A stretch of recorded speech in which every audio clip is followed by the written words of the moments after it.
Où on est sur le pont Saint-Michel à Paris, le 17 octobre 2021. Il y a très exactement 60 ans, sur les quais de la Seine, ici, on a noyé des Algériens. On a noyé mes compatriotes qui réclamaient leurs droits, je crois, des droits universels, des droits qu'on appellerait aujourd'hui des droits de l'homme. On n'en a pas noyé un, on n'en a pas noyé deux, on en a des centaines. Ce n'était pas un acte isolé, c'était systématisé. On est venu pour taper du bougnoul, pour ratonner de l'arabe. On est venu pour casser un élan. C'était un mouvement de déshumanisation.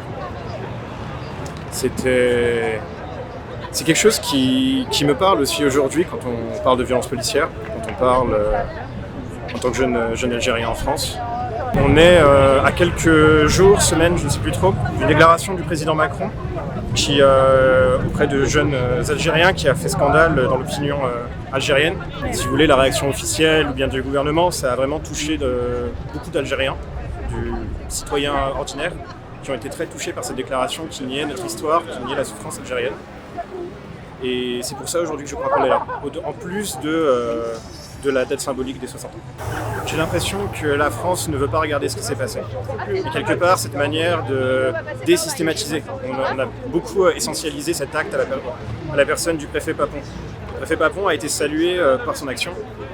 Il faisait partie d'un système qui n'a à aucun moment été condamné par la classe politique de l'époque.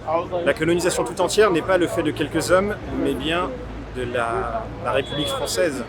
C'est en tant que système, en tant que symbole, c'est à ça qu'on s'attaque. C'est ça qui est en jeu aujourd'hui. Aujourd'hui, la France en tant qu'institution, pas le français moyen lambda, je parle bien de la France en tant qu'institution, elle refuse de voir se passer. Le voir, quelque part, c'est le reconnaître. Et il y a cette volonté de masquer ces démons, de ne pas parler des événements d'Algérie. Il y a toujours eu cette manière, par le langage, par les symboles, d'essayer de minimiser, de cacher un peu toutes ces erreurs qui ont été faites en Algérie.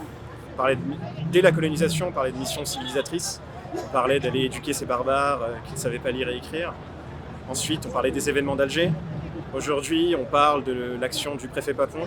On est dans un continuum, pour moi, de toujours nier cette réalité historique. Et c'est pour ça que je tenais à être là aujourd'hui personnellement, pour dire je ne suis pas d'accord avec ça. Il n'y a pas eu ce travail de mémoire qui permettrait à la fois aux Français de un petit peu tourner la page définitivement, de ne pas rester dans cette un peu hypocrisie, de toujours vouloir masquer, minimiser, mais aussi aux Algériens d'être reconnus dans leur souffrance. Nous avons souffert, nos parents ont souffert, nos grands-parents ont souffert. Et aujourd'hui encore, quelque part, on souffre de cette forme de déshumanisation qui va se retrouver dans le racisme ordinaire, ou même institutionnel. Selon moi, il est là aussi l'enjeu.